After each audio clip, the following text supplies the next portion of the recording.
आस्तिक मुनि का नाम लेकर, कौन से मुनि? आस्तिक मुनि का नाम लेकर शमी पत्र को वापिस उठाकर उसको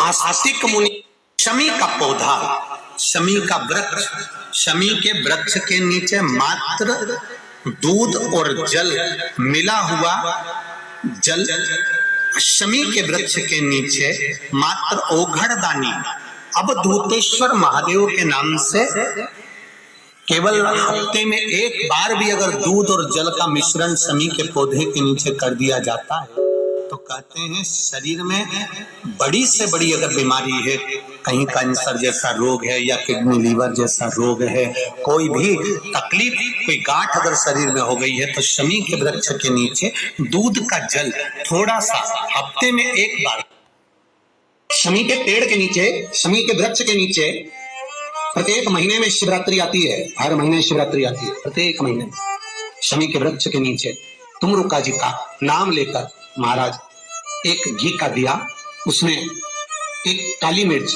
और एक लौंग डालकर घी का दीप जला देने वाले के घर में कभी संपदा की कमी नहीं आती,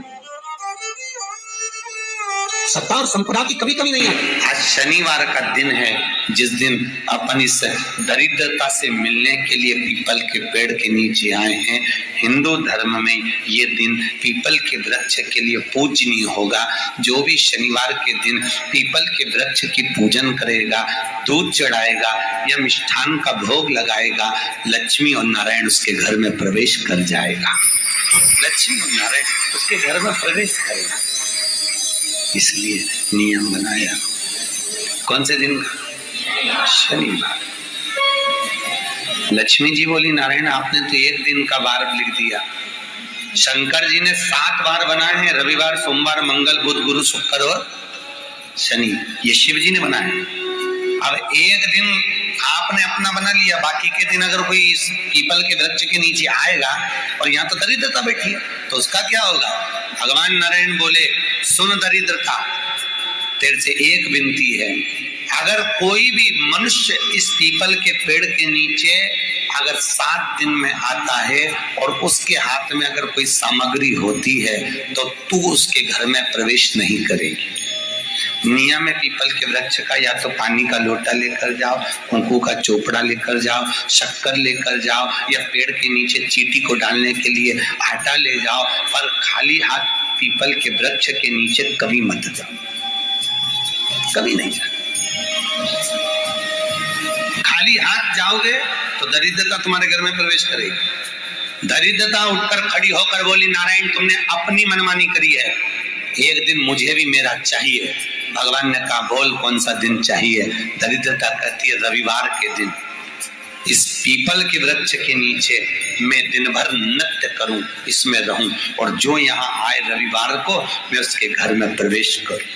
भगवान ने कहा ठीक है। दरिद्रता, रविवार का दिन एक ऐसा दिन रहेगा जिस दिन तू इस पीपल के वृक्ष के नीचे नृत्य करेगी और जो आएगा इस पीपल के वृक्ष के नीचे तो उसके साथ प्रवेश करेगी। मैंने तुझे वर दिया। इसलिए हमारे यहाँ केवल पीपल का वृक्ष अगर दीवार में भी लग जाता है ना, किसी की फैक्ट्री की दीवार में, किसी के घर की दीवार में पीपल का वृक्ष अगर लग जाता है, पीपल का पौधा लग जाता है, उसको कितना भी तोड़ लो वो वापिस लग जाएगा, फिर तोड़ोगे फिर लग जाएगा। अगर पीपल के पौधे को तोड़ना है तो केवल रविवार का दिन एक नींबू, एक मिर्ची और बमूल का कांटा, ये 3 चीजें रखने के बाद में आधे घंटे बाद रविवार के दिन पीपल के पेड़ को उखाड़ कर फेंक दो। दूसरी बार कभी पीपल दीवार में लगता ही नहीं, कभी नहीं लग सकता। केवल एक रविवार, केवल एक संडे, इतवार घर में दीवानों पर अगर पीपल लग भी गया है, इसलिए पीपल के वृक्ष को उखाड़ने का, अगर घर में पीपल लगा हुआ है या पीपल का पौधा हमारे घर में लग गया, उसको उतारना, निकालना, लगाना, तो पीपल के वृक्ष को अगर निकाला जाता है तो रविवार के दिन, और अगर पीपल के वृक्ष को कहीं लगाया जाता है तो सोमवार के दिन या मंगलवार के दिन, बुधवार के दिन, इन दिनों में लगा सकते पीपल के वृक्ष कहीं लगाना। शनिवार का दिन एक ऐसा दिन होता है जिस दिन पीपल के वृक्ष को कहीं जाकर लगाया नहीं जाता, क्योंकि शनिवार के दिन पीपल के वृक्ष के नीचे लक्ष्मी रहती है। हम अपने हाथों से अगर पीपल का वृक्ष किसी दूसरी जगह पर शनिवार को रोपित करते हैं तो हमारे घर की लक्ष्मी अपने घर से छिन्न होकर चली जाती है। इसलिए शनिवार के दिन पीपल लगाया नहीं जाता, किसी के घर जाकर उसको वापस पलटा नहीं जाता। लग गया उसको। प्रभु मेरी धर्म पत्नी को कहाँ रखूं, आप बताओ। वो तो जहाँ यज्ञ होता है, अनुष्ठान होता है, दान होता है, पुण्य होता है, सत्कर्म होता है, वहां जाने को तैयार नहीं। अब करूं क्या? भगवान ने बोला एक काम करो। दुर्वासा जी बोले जिसके यहाँ रात्रि में बर्तन झूठे पड़े रहते हो उसके घर में इस दरिद्रता को लेकर तुम प्रवेश कर जाना। जिसके यहाँ रात्रि में बर्तन झूठे पड़े हो वहां लेकर प्रवेश कर जाओ।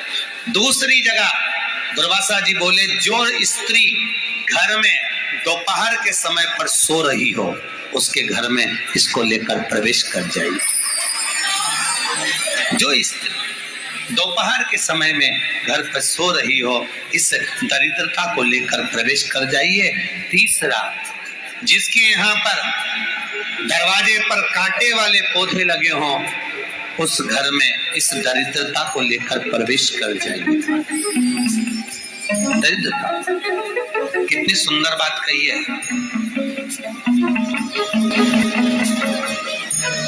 दाता और विधाता कौन कौन? दाता और विधाता। लक्ष्मी और दरिद्रता के सगे भाई हैं। कौन कौन? दाता और विधाता। दाता को फिटकरी प्रिय है, विधाता को नमक प्रिय है। ये दोनों हमेशा लक्ष्मी को और दरिद्रता को दोनों को समझाते थे, दोनों में प्रेम बढ़ाते थे। आज भी हिंदू धर्म की रीति है। यहाँ तो ठीक है, जिसके यहाँ पर भी अगर थोड़ी सी भी परेशानी होती है, थोड़ा सा क्लेश होता है, अशांति होती है, लक्ष्मी नहीं दिख रही हो, काम नहीं बन रहे हो, बहुत प्रयास करा जा रहा हो और हमारा कार्य नहीं होता, तो क्या करते हैं? फिटकरी और नमक को पानी में डाल देते हैं और घर में पोछा लगा देते हैं। आप लोगों ने आजकल फेसबुक पे भी पढ़ा होगा, व्हाट्सएप पे भी पढ़ा होगा। तो क्यों लिखा उसमें? उसका कारण ही केवल इतना है कि दाता और विधाता की प्रियता। माता ख्याति के जो 4 बच्चे हुए इसमें जो 2 लड़के हैं दाता और विधाता, उसकी प्रियता उसकी पूर्णता। श्री शिवाय नमः। शिव महापुराण कहती है अगर एक दिन, शिव महापुराण की कथा कहती है शनिवार के दिन अगर शिव की आराधना करी जाए, शनिवार के दिन अगर शंकर को जल चढ़ाया जाए तो जिंदगी में व्यक्ति की कभी अकाल मृत्यु नहीं होती।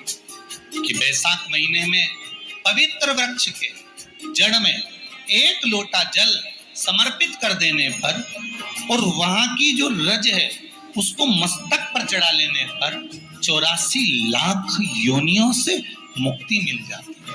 84 लाख योनियों। आप में से कितनी माताएं या कितने भाई लोग बैठे हैं जो शंकर जी के मंदिर पर जाते हैं और मंदिर पर जब जाते हैं वापिस जब लौट कर आते हैं तो मंदिर की चौखट का स्पर्श कर कर अपने मस्तिष्क पर उस रज को लगाते हैं? आप में से कितने लोग हैं? बहुत सारे। ठीक है, अब जितने लोगों ने हाथ उठाया और नियम से अगर शंकर मंदिर की दरवाजे की चौखट पर भगवान शंकर को जल चढ़ाने के बाद जब आप लौट कर आ रहे हैं और उनकी चौखट पर आपने हाथ फेर कर अपने मस्तिष्क पर उस रज को लगाया है, वो धीरे धीरे अपने भाग्य की ओर देखते हैं। तारीख लिख लेना कि मैंने इतनी तारीख से मंदिर जाना चालू करा, इतनी तारीख से मैं ये काम कर रहा हूँ और इतनी तारीख तक मुझे ये फल की अनुभूति हुई। शनिवार के दिन जो पीपल के वृक्ष में सरसों के तेल का दीप लगाता है उसको शनि कभी परेशान नहीं करता। एक बात हमेशा ध्यान रखिएगा, मान लो अच्छे काम करते करते उल्टे हो रहे हैं, होते हैं किसी किसी के साथ में, विपरीत परिस्थितियां आ जाती है, अच्छा करने जाओ बुरा हो जाता है, अच्छा कर्म करने जाओ बुरा हो जाता है। तो पीपल के वृक्ष की जो छाल होती है, छाल देखिए पीपल के वृक्ष में जो छाल लगी होती है, उस छाल को घिस कर चंदन बनाकर भगवान शंकर का स्नान कराकर, अभिषेक कराकर, पूजन कराने के बाद में पिपलेश्वर महादेव का नाम लेकर, कौन से महादेव? पिपलेश्वर महादेव का नाम लेकर वो जो घिसी हुई छाल होती है, उस छाल का तिलक भगवान शंकर को लगा लो और उसी का थोड़ा सा भाग अपने कंठ पर, मस्तक पर लगाना प्रारंभ कर दो। धीरे धीरे जो विपरीत दशा है वो सुधरना प्रारंभ हो जाती है। और अब नाम याद रखना, पिपलेश्वर। आज शनिवार का दिन है, जिस दिन अपन इस दरिद्रता से मिलने के लिए पीपल के पेड़ के नीचे आए हैं। हिंदू धर्म में ये दिन पीपल के वृक्ष के लिए पूजनीय होगा।